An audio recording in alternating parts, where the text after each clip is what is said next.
There's sometimes an assumption that scientists are just different from the rest of us. Science is just one triumph after the other. Believe me, it's not. There's a lot of tears and a lot of failure. It was hard to read some of these very accusatory messages, especially when they came from other Christians who accused me of being a fraud. You can't be a real Christian if you are saying and doing the things you are doing. Once you get to things that are not like opinions, then truth really matters. Otherwise, our whole societal foundation is really in trouble. Do you think we've lost a sense of how sacred truth is? Or do you think it's a bit more complex than that, in that we still think that truth is a good thing, but we can sort of be consumers of truth and kind of pick and choose? And what's happening? What is happening?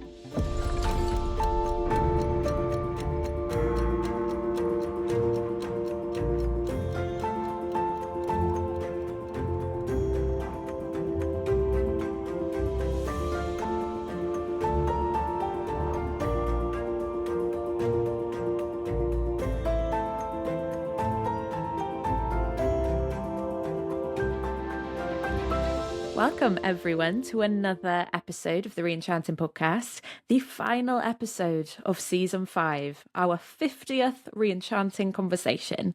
We have loved having you along for the ride, and if you could, as ever, like and subscribe and rate and review and do all of those helpful things, we will be so grateful. We, today, as usual, are going to be discussing the theme of re-enchantment, whether we are craving it, and we were going to seek it. I am Belle Tyndall, and I'm here with Justin Briley.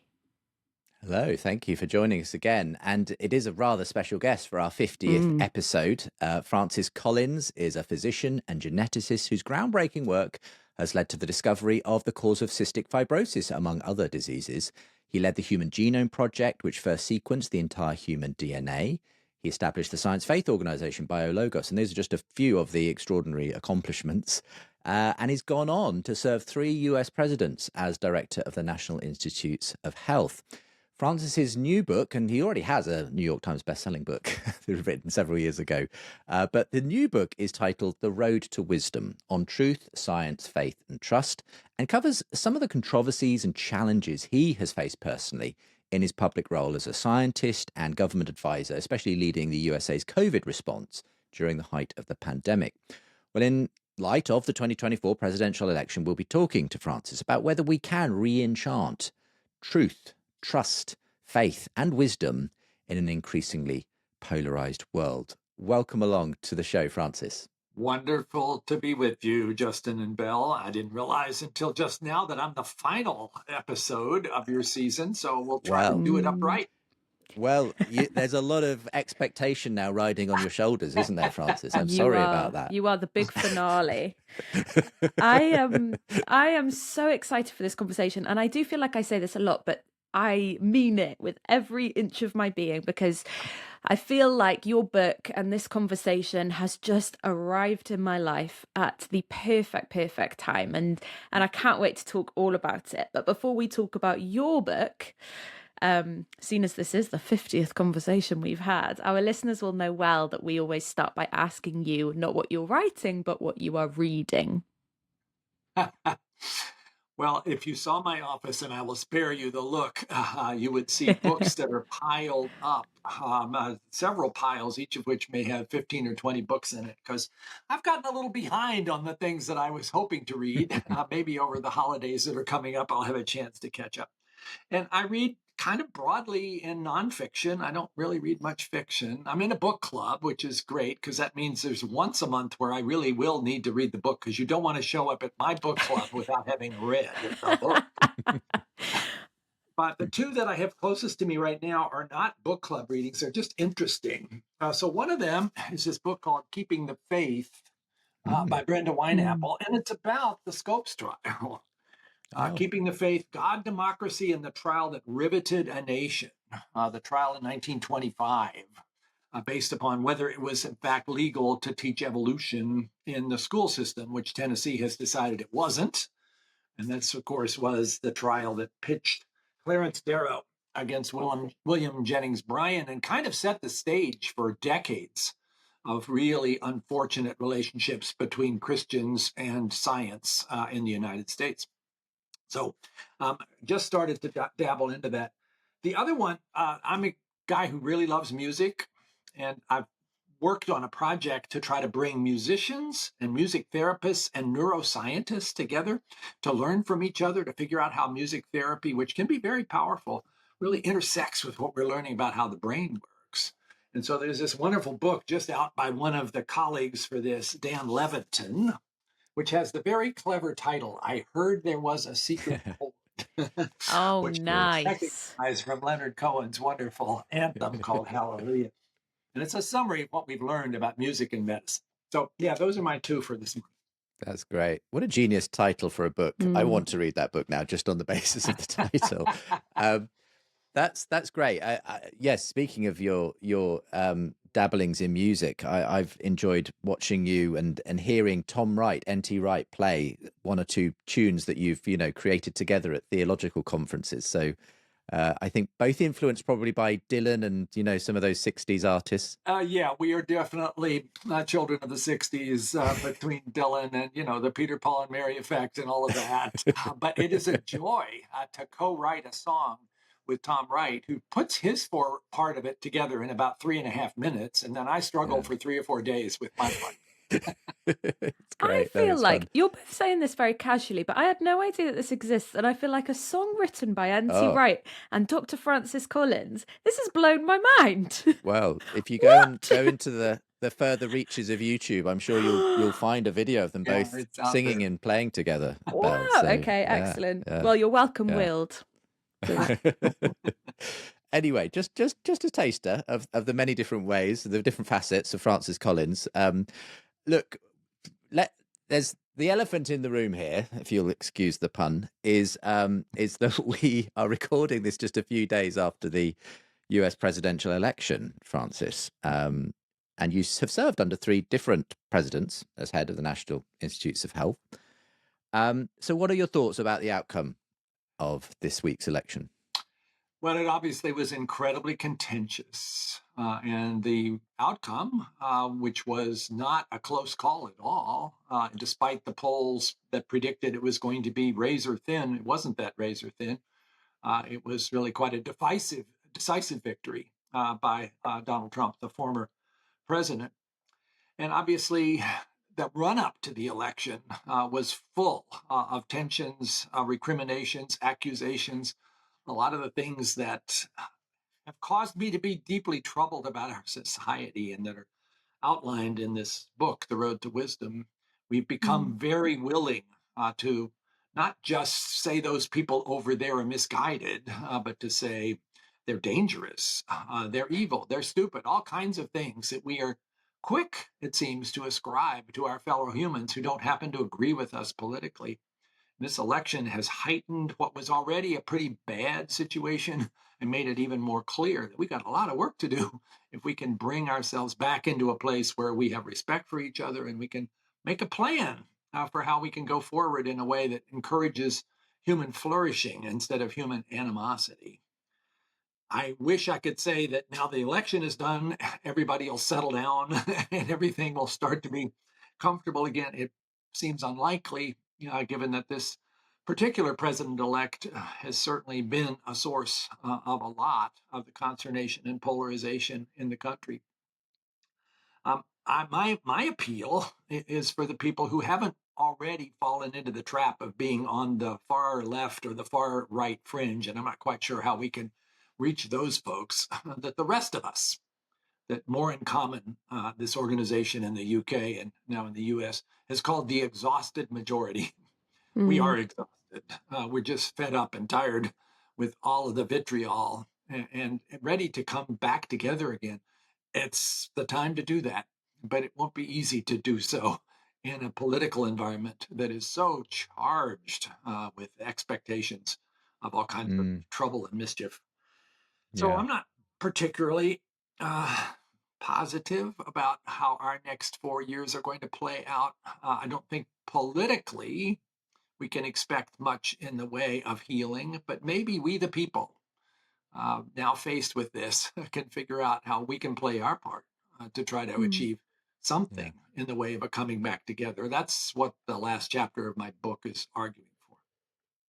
Yes, and I mean, we've obviously talked about the coming election at various points, through the year, and now finally we stand on the other side of it. And we've had lots of actually folk from the US on this show giving their different takes, sharing their concerns, their hopes. Um, one of the things that I think has come through, and I think comes through in your book, is that we desperately need to stop demonizing each other, whether we think of ourselves on the left or the right, and actually get around the table and start communicating again like Mhm. human beings. And sadly, we live in a culture, and also a digital culture, that tends to unfortunately militate against that. Yeah. It Yeah, stimulates the animosity and basically discourages any kind of efforts to heal ourselves. Mm. yeah. Well, look, thank you for the book that you've written, that I think is, as Belle said, feels like it was written for this moment almost. And I don't know if you kind of knew it was going to be published around the time of the election, but certainly it feels very prescient It for was for not that. entirely an accident that this came Okay. out in September of 2020. um, so the book, which we are going to talk so much about, it feels very personal in that you pull a lot of your own stories and your own experiences in there.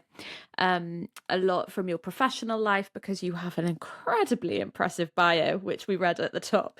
And so a lot of stories from there. And again, we'll get into some of those. But also, you have a whole chapter where you kind of tell your faith story a little bit.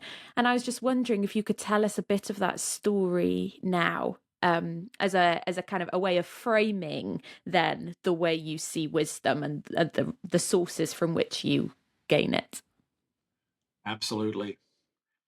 Most people assume that a scientist who's also a believer, in my case, a Christian, probably grew up that way and Mm. found that to be a useful framing of all kinds of important questions and just stuck with it. But that's not my story. I didn't grow up in any kind of faith tradition. My parents were kind of hippies, except it wasn't time to be a hippie yet. This was the 50s, not the 60s. They're My ahead of the dad, curve. I guess they were. My dad is a college professor of drama. My mother was a playwright. There was a lot of music in my growing up because my dad was also a folk song collector, but there Wow. was no theological education of any sort. And after going to college and encountering those questions about what people actually think about God, I decided I didn't find any need for this. I went off to do a PhD in quantum mechanics, chemistry, and physics, and I was an atheist. And I had to change in my sense of what I wanted to do professionally and realized I'd kind of ignored life science because it seemed messy, but it was calling to me because it was also potentially really intriguing and maybe it might even help somebody. And my quantum mechanics were a little unclear about that part. So I went to medical school, which was a bit of a sudden a right turn. I entered medical school as an atheist. I managed to sustain that for a couple of years, but then it all fell apart. It fell apart in the experience of sitting at the bedside of good, honorable North Carolina people who were afflicted with terrible diseases for which our medical interventions were not all that helpful. And I saw the way in which many of them really depended upon their faith as their source of comfort and reassurance. And I was intrigued by that, although I assumed it was some psychological phenomenon. And one of my patients, in an afternoon that's burned into my brain as I'm sitting to her bedside after she's gone through a really bad episode of chest pain, it's an elderly woman who reminded me of my grandmother, shared her faith with me with her Bible in her hand, and then turned and looked at me quizzically and said, "Doctor, I shared my faith with you a couple of times and you don't say anything. What do you believe?" Very simple question, isn't it? Mm. People listening to this, what would you say if somebody asked you that right now? I had no answer. I was really terribly uncomfortable all of a sudden that my atheism felt very thin. And in the context of this wonderful, devoted believer, to be able to say, well, I don't believe any, I couldn't say it. I didn't even think I quite meant it anymore. I said, I don't really know. And I got out of the room as fast as I could. And then I realized I got some work to do. I've arrived at an answer to her question, what do you believe? Namely, that I was an atheist, without ever really having done any work to consider Mm. what actually might be the rational arguments for and against faith. And I assumed that probably there must be people who came to faith on something other than some emotional experience or some childhood indoctrination. I didn't know what those arguments might be, but I suppose I better check them out so I can dismantle them. That was my goal. It didn't quite work that way. A pastor down the street who I went to and asked a lot of blasphemous questions took a little book off his shelf and said, you might want to read this because it kind of seems like you're on the same path as the author. He was trying to sort this out. And of course, what was the book?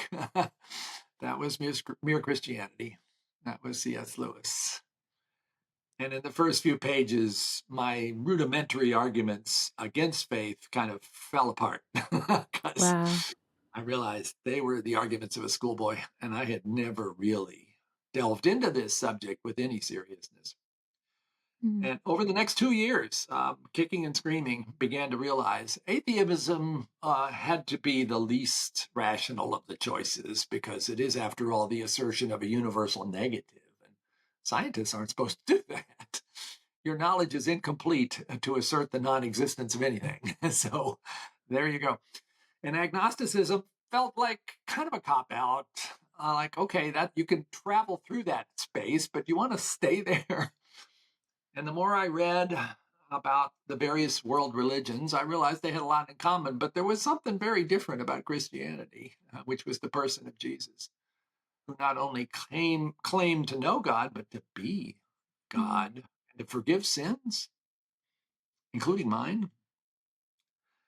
And God as a creator had become more and more real to me as I looked at the evidence behind what my own scientific efforts had taken for granted, that there's order in the universe and that matter and energy follow mathematical laws that have constants in them that have to have exactly the value they do in order for anything interesting to happen.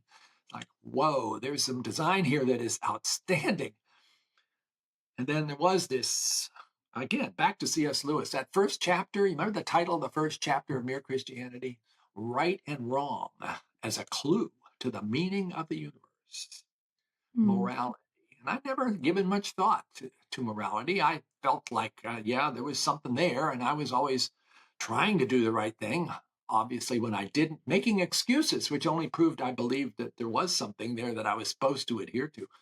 Where does that come from? If I'm looking for evidence of a God who's not just a deist kind of God who did some cool creation and then went off to do something else, here it was, right in my own heart, this sense. I was supposed to be good and holy and oftentimes failing, but I knew I was supposed to be. And then the character of Jesus, the person of Jesus, stepping in there to make it possible for my unholy self to actually have a relationship to God because Jesus paid the price for me. That had never made the tiniest bit of sense to me when I would encounter somebody on a street corner saying, Jesus died for your sins. I, what in the heck is that all about? All of a sudden, made perfect sense. So after 2 years of this struggle, and somewhat like Lewis, a reluctant convert, I could no longer resist. I couldn't look back. There was nothing back to, and I had to take that leap forward. And at the age of 27, I became a Christian and a follower of Jesus. That was 47 years ago. That has been the foundation, the rock that I have stood on ever since. Not to say that I haven't had doubts. I think doubt is part of belief, not the opposite of belief. And oftentimes those doubts are moments to recognize I got some work to do here, Mm. something I haven't really Mm. understood as well as I could. Mm. But there you are. That's my story. Yeah. And meanwhile, this all sort of collided with the fact that I was a medical expert of sorts, and particularly interested in the field of genetics. And everybody was quite convinced, therefore, that my head was going to explode because there was going to be no harmony to be found between my professional interests in genetics and biology and my new recognition of the truth of Christianity. And you know what? It never happened. The conflict that was predicted in my experience, has never been unresolvable. In fact, it's the opposite. The more I Mm, look mm, at creation through the lens of a scientist who demands to see the rigorous data, but also the lens of a Christian who seeks God's hand as the creation, Mm. it all yeah. kind of fits, and each one reinforces the other. Yeah. Yeah. Well, I love hearing your story. I've heard it before, of course, You Francis, have, but haven't I never tire of hearing it because actually I see people going on a not dissimilar journey today, nearly 50 years on from when you had that experience, but actually, it's still the case. And the science and faith bit, we've had other people like Jennifer Wiseman, the NASA astronomer, and Rosalind Picard, AI, specialist, uh, on the show, all of whom have had somewhat similar sort of experiences of expecting to find, being told there was this conflict, and then finding out, Mm. which it turns out it's rather harmonious, in fact. And so it's lovely to hear that reflected again. But just coming back to the book itself and the themes, the road to wisdom. Um, it's interesting because obviously you were already on this path to science and specifically to scientific research eventually. Um, and the opening chapter of the book actually it finds you crying, weeping in a bath stall, um, because of a sort of complete sort of disappointment in at this point early on in your research career. Just tell us about that and why you chose to open the book with that particular memory. It's a very poignant memory, but it was something I learned a lot from. And I guess the point of opening it was to try to be very personal. I think there's sometimes an assumption that scientists are just different from the rest of us. And somehow science is just one triumph after the other. Believe me, it's Mm, not. There's a lot of tears and a lot of failure involved because most of the things that you're exploring are really complicated. If it was an mm, easy thing, it wouldn't be that interesting. So yeah, my first effort, I told you I did this training in quantum mechanics. And then I went to medical school and got trained to be an internal medicine doctor. But then it was time to learn the science of how to do molecular biology. And I found myself in a lab at Yale University, surrounded by other trainees who all knew exactly what they were doing and were all doing fantastic experiments and publishing papers. And I didn't know the first thing about how to do these various experiments. I didn't know how to quite turn on the equipment. And I had a mentor who was both the smartest guy I've ever known and the worst communicator. So most of the time, I wasn't quite sure what he was talking about. And to try to figure out, well, what is my project? Finally, it felt like we got settled on something. And I got really excited. It's like, okay, this is it. I'm going to develop a new way of purifying pieces of human DNA that are longer and bigger than anything anybody has done before. And it's going to work, and everybody's going to be amazed, and they're all going to want access to my technology. And I'm going to publish papers and give keynote addresses and all of it. And I labored at this project over the course of 6 months and made lots of mistakes because I didn't quite understand what I was doing. But the day came where the ultimate experiment was going to be revealed. And I was so excited and so ready. And it was revealed, and it was a disaster. It was a complete and utter failure. It was unsalvageable. It proved that there was a process that I had failed to consider called bacterial recombination, which was a fatal flaw in the strategy that I was pursuing. And so there was really nothing to do except say it's over. So, yes, that was such a sense of complete defeat. I did, yes, retire to the bathroom stall and had a good cry because I didn't want the rest of the people in the lab to see me doing that. And the next day I went to my mentor and said, I think it's time for me to leave. This is just clearly not something that I'm very good at. This is a total waste of 6 months. Instead of wasting any more time, I think I should start looking for something else, maybe a purely clinical job. And he was like, oh, no, these things happen. Let's talk about your next project. I don't know if I'm ready for that. I went to the department chair, somebody I greatly respected and who I really could understand. And he said, after listening to my story, well, let me tell you about my first failure. And he tells Mm. me this really awful story of how he spent not 6 months, but a whole year and ended up with absolutely nothing as a consequence of having also kind of misunderstood a fundamental about what his project was about. That was the lesson there. Maybe the next time you really ought to figure out the fundamentals before you design the project. I went to my pastor, who was a former NASA engineer. So I figured, yeah, he could understand the science part. And he walked me through all of the great leaders of the faith who had failed repeatedly sometimes, and yet just picked themselves up and kept going, and kind of pointed out that there's a real reason here why leaders are leaders. It's because they don't give up after a failure. They learn from it. It's not that you go away and feel sorry for yourself. It's that you look at the situation and say, okay, this was an experience that I really need to take full advantage of, pick up all those pieces of information and go forward. Okay, so I decided all three of them were probably right, and I'd better press on. And things got better, although I've had plenty of failures since then. But that first one, wow, that was almost sort of career ending, but it never should be. And I guess I told that story because I talked to so many trainees who are having that experience, who are also wondering, does this say something about me personally that I'm a failure? No, it says your experiment was a failure. Learn from it. You'll be a better scientist as a result of this than if you'd had an easy success. It also I think the first line of your book is more tears are shed in a science lab than you may think.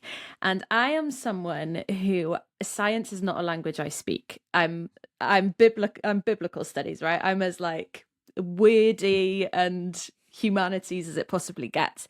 But I think I read that line and it immediately kind of hit me in the face. And I was like, oh, I've never considered the story of science. Like science to me is something that just lands in my life in multiple different ways. And I'd never really considered like the beautiful humanity driving that science machine. That just hadn't even factored in. And your book does that so effectively, so beautifully, in that it really does feel like, to someone like me who science is a part of life but not a part they understand very well, it really like pulls the veil back and lets me see actually like the emotion and the triumph and the despair and everything that goes into the science that literally arrives in my life. And so in that way, it was a beautiful, beautiful way to open the book. And what it also really did was tee me up for all of your stories about COVID in particular. So I have so many questions I want to ask you, but as I was reading your stories about, again, it really is just like, it's such a gift. You just like pull the veil back and let us see into what was happening. And as I was reading it, Francis, I was crying my eyes out. I don't know why.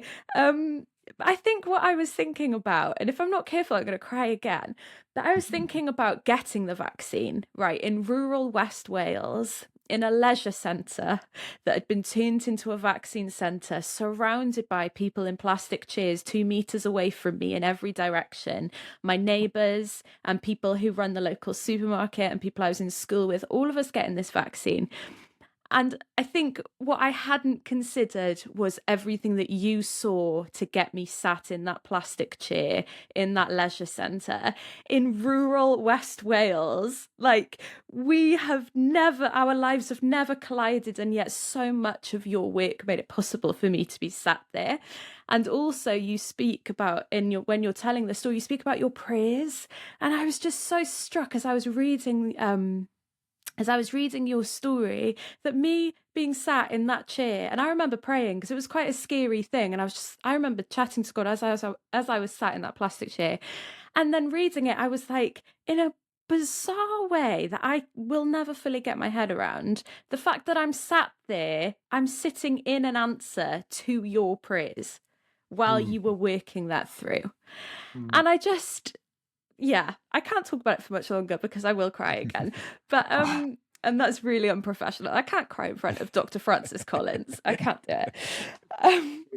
But before we're going to move on to the kind of the downside, but could you just tell us when it came back that this vaccine was effective and that it would change things in the way you were hoping it would change things, just on a human level, how on earth did that feel?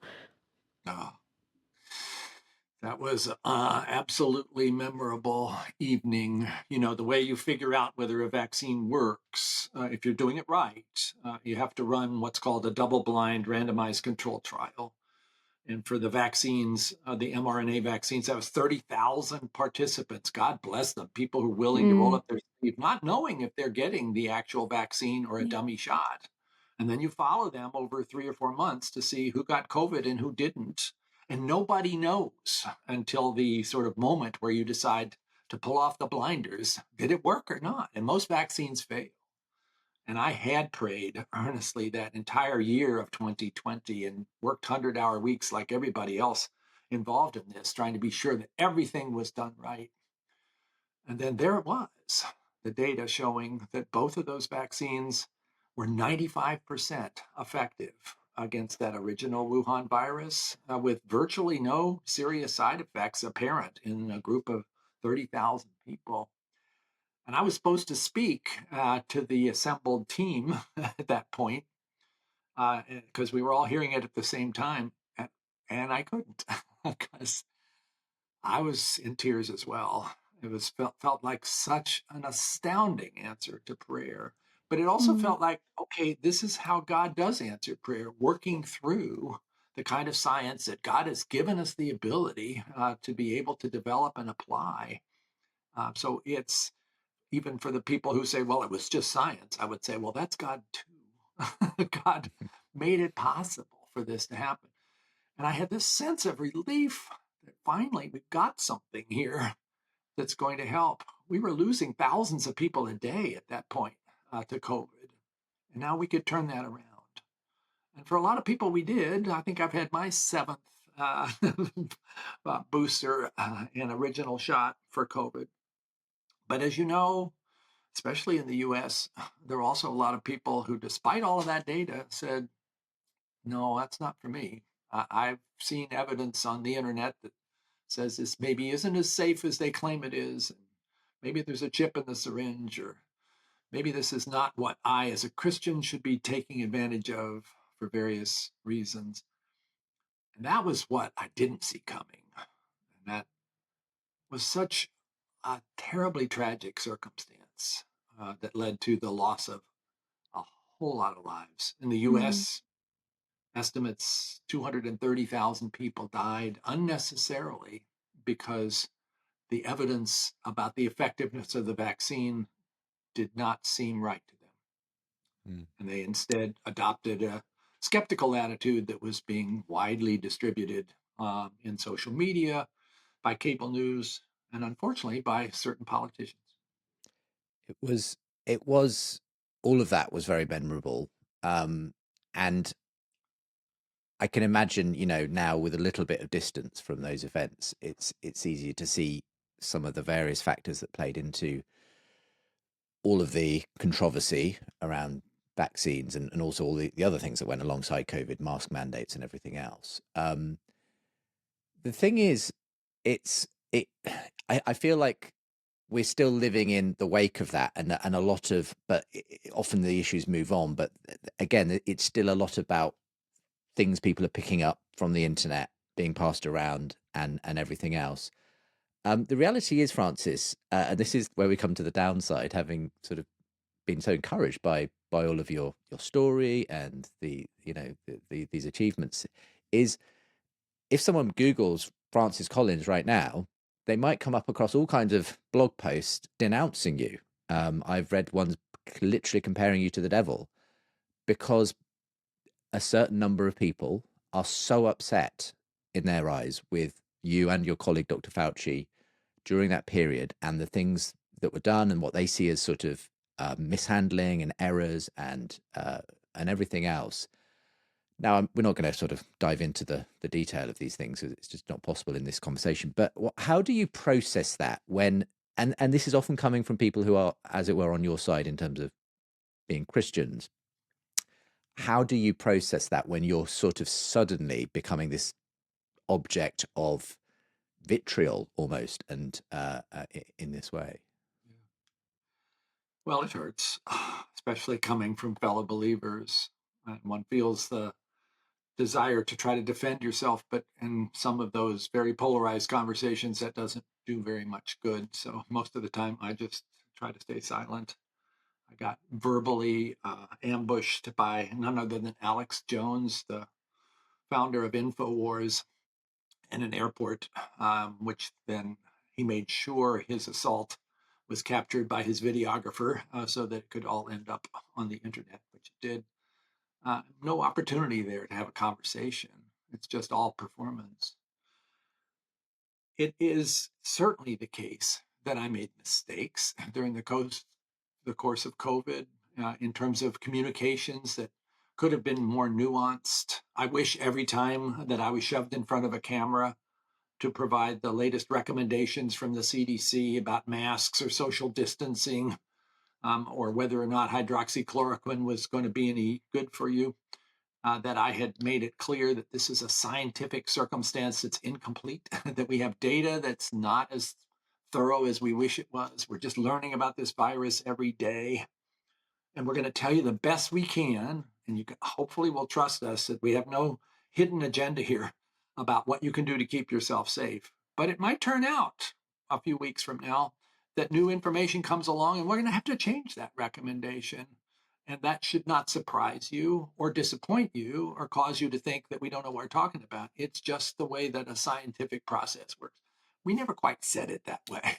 And so when the things did change and there was a new recommendation, a month or two later, people began to doubt whether this was actually a source that they could trust, and especially if there was already some suspicions about the government being run by a bunch of elitists who aren't really in touch with the people. Sometimes we sounded that way. And if you're in the heartland of the United States, in a rural area that maybe hasn't seen very many cases of COVID, and all of a sudden your business has to shut down and your kids can't go to school, it's like, do they even know what it's like out here for the rest of us Mm. who don't live in Washington, D.C. or New York City? There was a really unfortunate disconnect there. So I get it why people began to be skeptical. And I get it also that those people then had all kinds of other sources of information that were not at all shy in telling them that the government was wrong.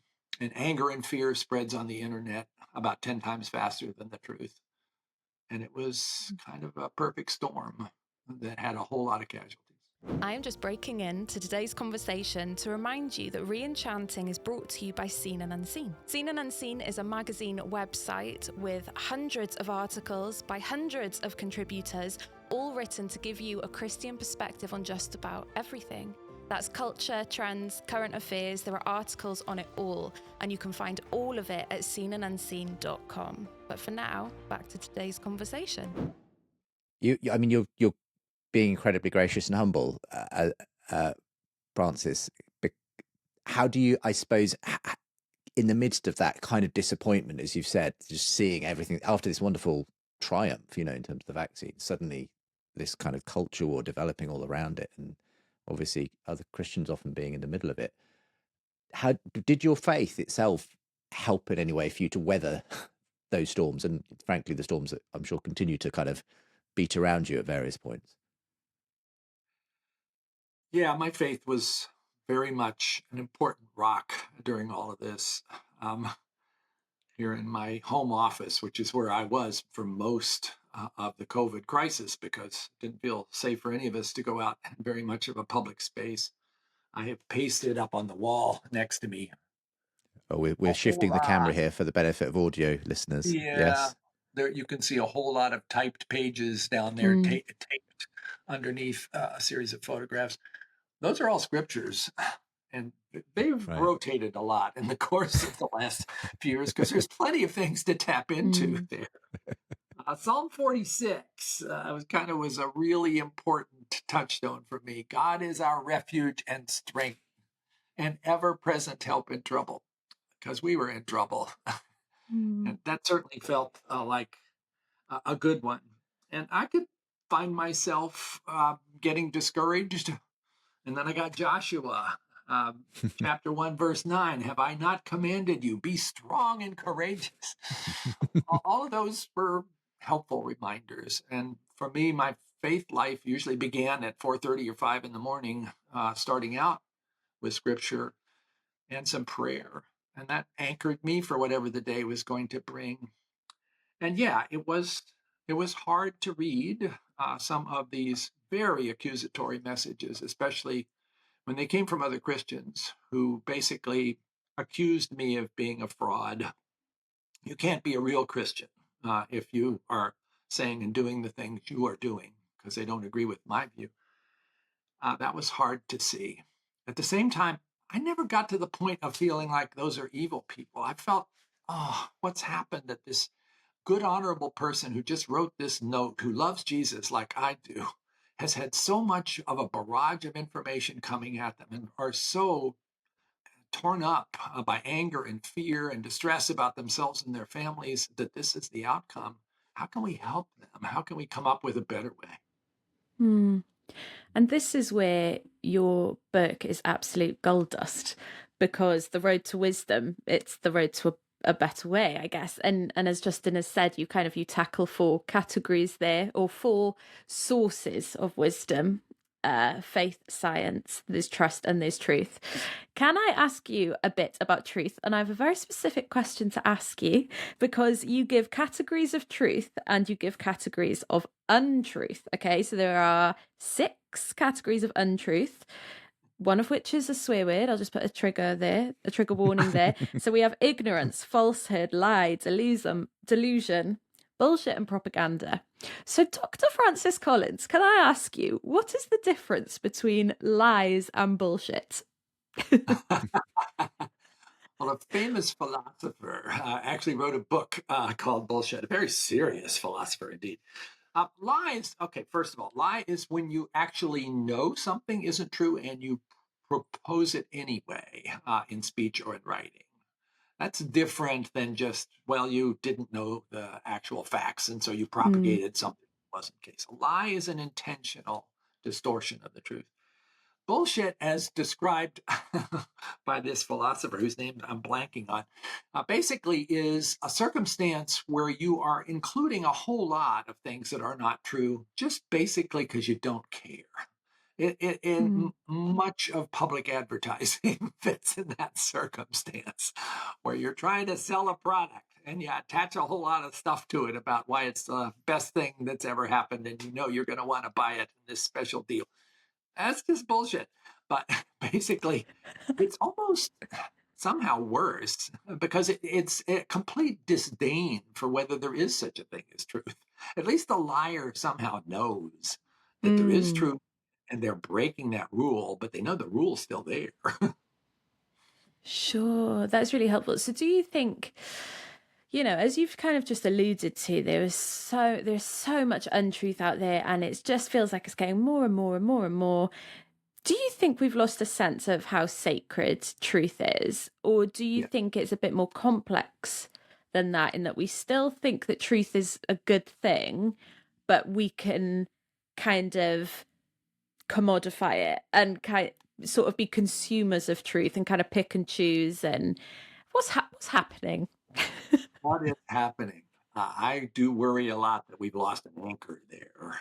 Hmm. Some of this you can trace to sort of the postmodernist approach to how you deal with the question of truth, which I would say, frankly, has been an almost entirely negative philosophical trend.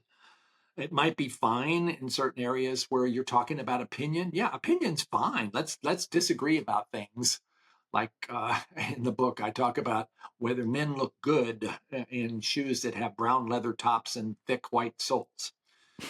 There's a disagreement at my house about that. That's fine. Which side of that important debate do you stand on, I think I would Francis? rather not disclose. Okay. Let's just say my wife and I have very different views on it. So, uh, and that makes life interesting. That doesn't threaten the order of anything.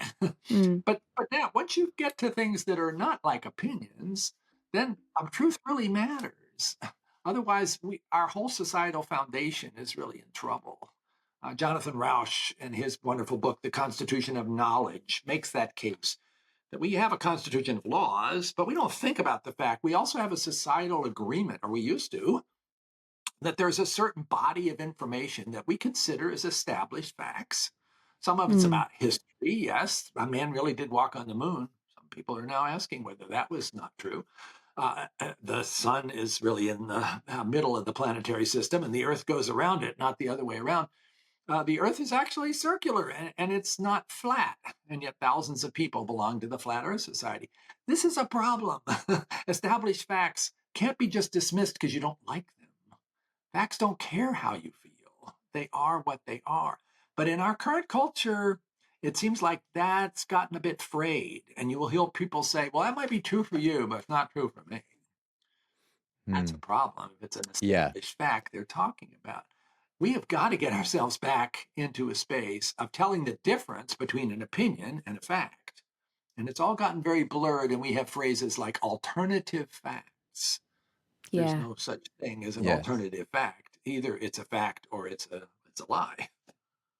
And unless people think you're just taking a pop at the conservative right wing or anything like here, I think this manifests in different ways on both the left and right, Oh, thank you, Justin. I totally and that's agree. yeah, It's yeah, every bit a problem on the left. yeah. I think I mean we'll come back I think to this because I think it very much plays into the one of the other key messages from the book of trust as well. Because how can you have trust if you kind of can't Mm. agree on the truth in the first place? Right. Um, But faith is obviously an important part. You know, we've talked about science, one of the other four elements of this book. But faith obviously is not something necessarily people always think of as a path to wisdom. You know, lots of the new atheists, Dawkins, Hitchens, Harris, see it as a blind alley, something actually that takes us away from good living and so on. Now, of course, your first book, The Language of God, came out, you know, really when the new atheism was at its peak in the mid 2000s. You've gone on to have your own conversations with various of the new atheists, Richard Dawkins. I don't know if you've done Sam Harris, but I know you've done obviously interact with Christopher Hitchens. Um, the last time we actually had a conversation was actually a few years ago when you kindly came on to my Unbelievable show, as was, and interacted with Richard Dawkins. It was a really good-natured conversation, actually. I was surprised, actually, at how well it went. And Dawkins himself tweeted afterwards, "This is one of the best conversations I've ever had on science and faith," which was wonderful. I wondered, thinking back on it, whether one of the reasons for that was partly because obviously you're both sort of scientific peers, and I think that was part of the reason why Richard agreed to do it in the first place. He even had some particular questions he wanted to ask you about genetics, but also there was just a moment in the conversation when you talked about your mutual friend Christopher Hitchens and some of the what you had been able to do for Christopher Hitchens in the final year or two of his life. And I remember very specifically Richard Dawkins saying, "I just wanted to personally say thank you for doing that, Francis." And that is actually, you disagreed on a lot of other stuff in the rest of the conversation, but actually that was just a moment that really stuck with me. And it's a moment you pick up actually that friendship you had with Christopher Hitchens in the book as well. Can you just describe that a little bit for the benefit of listeners who maybe haven't heard this story before? Sure. Well, I first encountered Hitch in one of those settings where we are on opposite sides of the issue of whether it's reasonable for anybody to believe in God. His case being no, and also that religion was not just misguided, it was evil and had done a great deal of harm over the course of centuries. And we disagreed about that rather strenuously. And he, in his usual way, because it was a public setting and he really performed for the public, was pretty, shall we say, rude in the way in which he approached my questions, calling one of them questions that I had for him. That was one of the most naive questions I've ever heard from anybody in my entire career. And to hear that coming from the director of the Human Genome Project is just appalling. The question, Wow. by the way, was if you're an atheist, how do you explain morality? Well, he didn't like that. Okay. So it had to be naive. He never answered. But I was pretty, he was clearly a prodigious intellect, a guy who was fun to joust with. So we undertook some of those joustings, but I wouldn't say we exactly were particularly close. And then he got cancer, really severe stage 4 esophageal cancer when first diagnosed, which normally would be a death sentence within a few weeks. And I offered to see whether there's some way we could take advantage of some of the new developments in genomics to see if there might be a therapy for his cancer that you wouldn't normally think of. But if we could sequence the genome of his cancer and see what's driving it, perhaps there'd be a better answer. And so we got him into a clinical trial where that was done. And sure enough, there was a DNA change in his cancer that was not what you would expect for esophageal cancer and suggested a drug that was normally used for leukemia, which was then offered to him. And I think it did give him some extra time. He lived a year and a half after that diagnosis. It was a rough year and a half. I spent a lot of time with him during that in his apartment, oftentimes looking out over the Washington skyline with a glass of wine, or in his case, 2 or 3 glasses of scotch, and talked about everything. Certainly, we talked about faith, and I will tell you, he never lessened in his view that this was not a rational decision that he could accept. But he was gentler in his attitude towards believers, and even wrote about that in his columns in Vanity Fair. And we talked about other things like George Orwell and Thomas Jefferson. And he knew so much about so many things, and he knew more Bible than most Christians do. I learned a lot from him. Iron sharpens iron. I'm so grateful I had that time to learn from him. It strengthened my faith to his great dismay. and, and maybe I helped him in some certain way to recognize that people who were believers were not just completely living in an irrational world. Mm. I guess my follow-up question to that beautiful story is,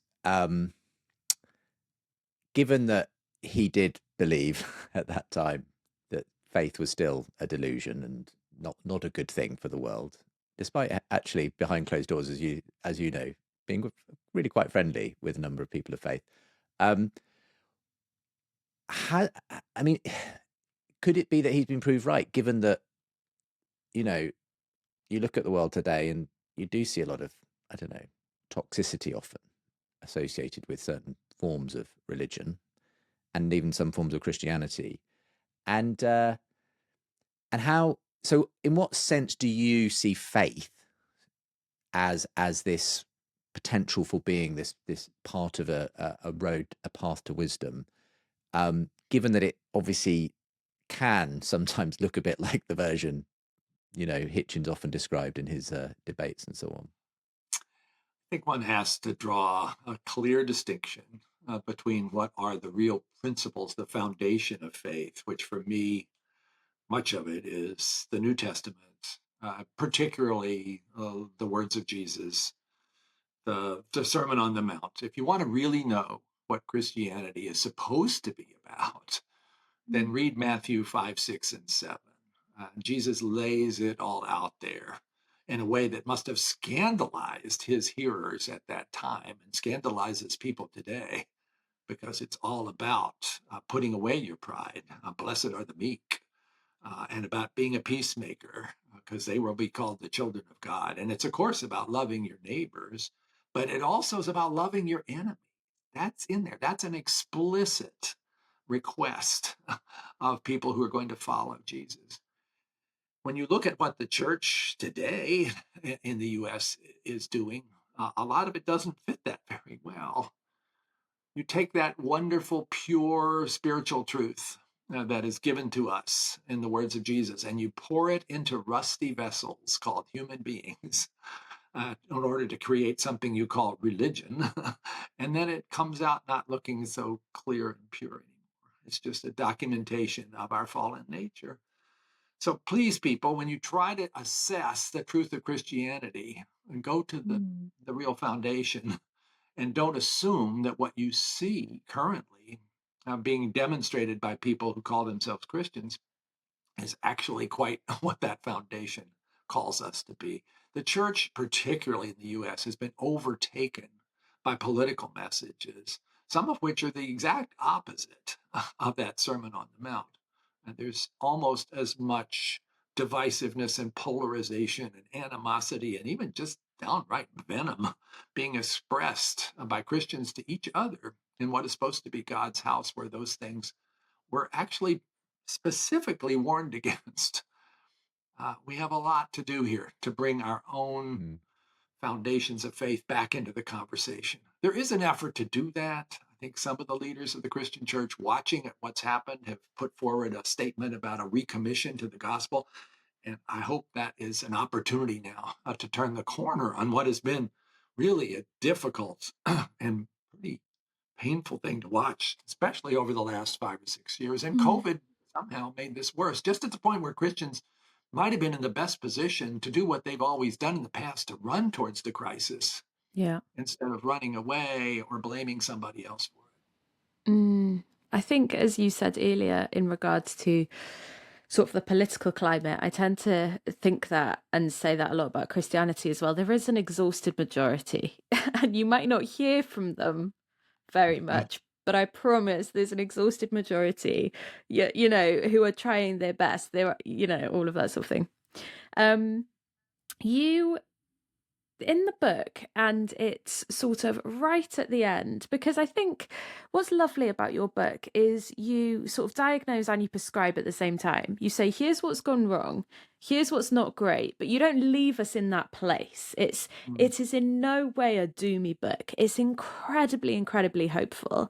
And I think particularly this week, or by the time this episode gets released, these past few weeks, I'm seeing a lot of people who, for them, wisdom right now looks like cynicism and defeat. And like the wise thing to do is retreat. And I think one of the most beautiful parts of your book is right at the end, where you talk actually about foolishness. May we have enough foolishness to think that we can change things for the better.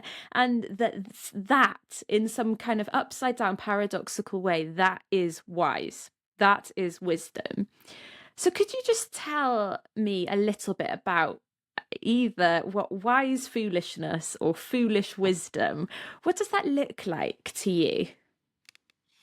Yeah, that's a quote from the fourfold prayer that I end that last chapter with, which is written by a Catholic nun at a graduation, but it's something I just Mm, love. Last of the four blessings is, may God bless you with enough foolishness to believe that you can do what others say cannot be done. And mm, it is intentionally there to sort of be a juxtaposition against wisdom. We need sometimes to be foolish enough in order to maintain our belief in that road to wisdom. And we can bring others along with us and make the world a better place when everybody else is cynical and pessimistic, because there's a lot of that now.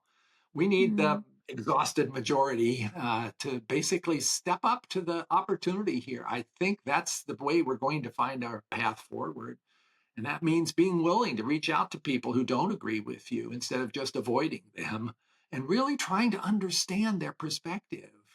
The people who voted in the United States for Kamala Harris need to sit down with people who voted for Donald Trump, who they mm, basically said, I don't understand those people. They're terrible. No, sit down and really learn from them about what yeah. led them to their perspective. You'll be surprised what you find out. I've done a lot of this through an organization called Braver Angels here in the US that intentionally brings people together on opposite sides of the political divide. We need to do a lot more of that. And we also need to commit ourselves, regardless of where we are in the political spectrum, to truth and to being Mm, somebody who stands up for the fact that there's a difference between established facts and opinions. And we're not going to take part in spreading things around that can't really be documented as correct, because so much of that goes on. Try to block that loop of spreading virally information that turns out to be actually bad for you because it's not true. So there's a pledge at the end of chapter 6, the last chapter, which I ask people to really think about signing. I mean, not just looking at and going, that's nice, but make a commitment. mm, That's our best hope for Mm. Christians, for non Christians. Look at that pledge and ask yourself, why not? Is there anything there that you think is like wrong? I would bet not, but it also requires some actions on your part, not to be a cynic, not to be a pessimist, but to say, okay, I'm going to do some things now to try to help. I'm going to Mm. shift from saying things should be like this to saying I shouldn't be like this. Here's what I want to do to Mm. try to promote some healing, to promote human flourishing again. That's the best hope I think we've got. Yeah. I found it a really interesting way to end the book, this wisdom pledge, the road to wisdom pledge. And who knows, maybe, maybe it could have a wider audience, Francis, and people, because it felt like, yeah, it feels like we need something positive to kind of put in front of people rather than just this sort of, as Belle says, cynicism, exasperation, despair, which seems to unfortunately often be the way that people do react when they don't see the world going the way that they want it to. I I mean, the last thing that I wanted to just focus on before we wrap up is this trust element, and I suppose a lot of it, what we've already talked about, is leading in that direction. And I suppose the question is, can we re-enchant trust when in a world where we don't necessarily, few people seem to be able to agree on what to believe in terms of truth, and it's getting even worse with AI and everything else. Yeah. There are all kinds of ways in which we can now potentially be misled. Um, so I don't know. Is there a way of getting back to trust, to re-enchanting trust in a world which just seems to be constantly going in a different direction to that? Well, there has to be, and I'm hopeful. But it does require us to step back and analyze for ourselves what criteria do we use when we decide whether to Mm, trust a source? Maybe it's a person, maybe it's an institution. Everybody listening to this, imagine the times in the last week where you trusted information. What did you use as your standard? In the book, I argue that there are four things that we are using these days, three of which are legitimate and one of which is potentially causing us trouble. You want a source to have integrity, be honest, right? You want a source to have competence, to know what they're talking about, to have done the homework, have been willing to invest themselves in really understanding the topic, being an expert. You want them to have humility so that they're not spreading their expertise beyond where it belongs. Somebody who's an expert on everything is probably not the one you want to listen to. Those are fine. Integrity, competence, humility. We should be using those. But then there's this fourth one that we are using consciously or unconsciously. Does that source share my values? Mm. And that could be a good thing. But in the circumstance where everything has been politically polarized, that means a lot of our decisions about trust are, is that person in my bubble? If they are, then your likelihood of accepting what they had to say just went right up. And if they're not, Mm. you're likely to discount it. And that's going to be painful and unfortunate in both directions. You're going to ignore things that are actually really true because they didn't come from your crowd. And you may accept something on a social media posting from somebody who shares your political views, who just sold you something that's completely wrong. And your guard went down because, oh, yeah, it's one of my people.